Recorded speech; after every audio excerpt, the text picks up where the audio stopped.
তো হোমবালে ফিল্মস তারা একটার পর একটা দর্শককে সারপ্রাইজ দিয়েই চলেছে। প্রথম তাদের কান্তারা, তার যে প্রিকুয়াল আসতে চলেছে সেটার একটা অ্যানাউন্সমেন্ট ভিডিও ছাড়লো, তারপরে সালারের ট্রেলার ছাড়লো, এবং এখন তাদের আপকামিং যে আরেকটি মুভি আসতে চলেছে বাগিরা, তো সেই মুভিটারও একটা টিজার ছাড়লো। তো আজকে সেই বাগিরা টিজারটাই দেখলাম এবং সেই টিজারটা কেমন লাগলো তো আজকের ভিডিওতে সেটা নিয়েই কথা হবে। তার আগে চ্যানেলটিকে সাবস্ক্রাইব করবেন এবং ভিডিওটা লাইক শেয়ার করবেন।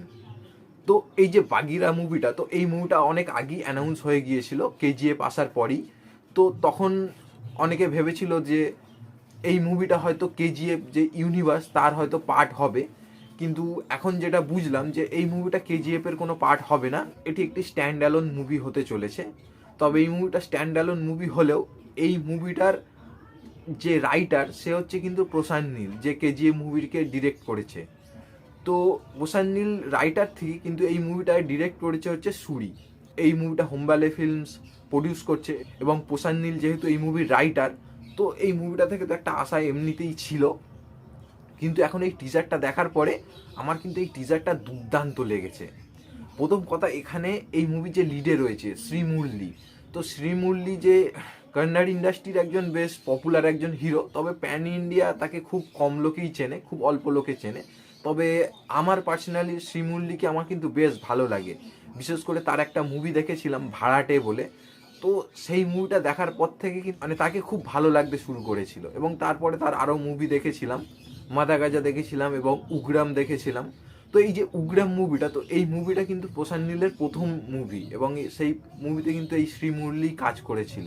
এবার যদি এই টিজারের কথা বলি, তো এই টিজারটা দেখে অনেকটা সেই সুপার হিরো মুভি হয়, মানে গ্রাউন্ডেড সুপার হিরো যারা হয়, তো অনেকটা সেই রকম ধরনের লাগলো।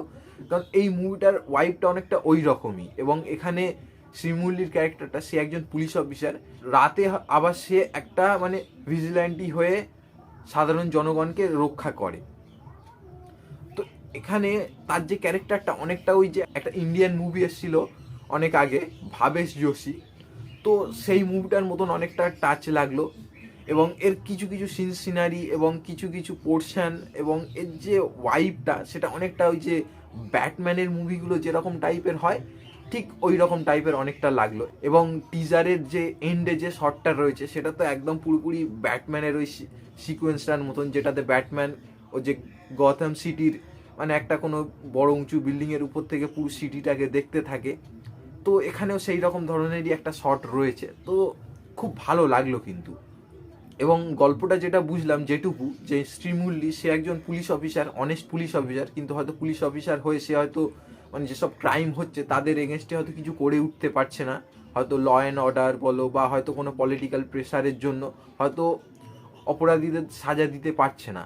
তখনই হয়তো সে হয়তো এই যে রাতে একটা গেট আপ নিয়ে মানুষকে রক্ষা করে বা যারা অপরাধ করে তাদের সাজা দেয়, এবং এই ক্যারেক্টারটাকেই সবাই হয়তো বাগিরা নামে চেনে।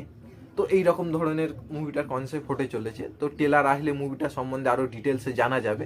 এই মুভিটা কবে আসবে তার অ্যানাউন্স ডেট তো রিলিজ হয়নি, তবে এই মুভিটা 2024-এ প্রথম দিকে কি মাঝামাঝি সময়ের মধ্যেই মুভিটা আসবে বোঝা যাচ্ছে। এবং এই মুভিটার কিছু পোর্শন এখনো শুটিংয়ের কাজও বাকি রয়েছে। এন্ডে যে ফাইট সিকোয়েন্সটা রয়েছে তো সেইটার শুটিং এখনো বাকি রয়েছে এবং সেটা একটা বড় গ্র্যান্ড স্কেলে করতে চলেছে মেকার্সরা।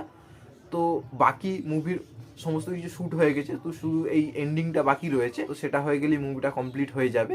এবং এই ট্রেলারটাও একটা ওই কেজিএফ সালারের মতন একটা মানে ডার্ক একটা অ্যাপ্রোচ রাখা হয়েছে।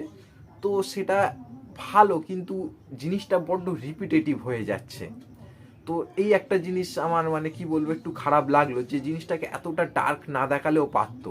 তো ও ঠিক আছে, দেখাই যাক। তো টিজারটা তো দেখে তো ভালোই লাগলো, তো মুভিটা থেকে আশা রয়েছে, তো দেখাই যাক কি হয়। তো আপনারা যারা টিজারটা দেখেছেন কেমন লেগেছে কমেন্টে জানাবেন এবং ভিডিওটা লাইক শেয়ার করবেন।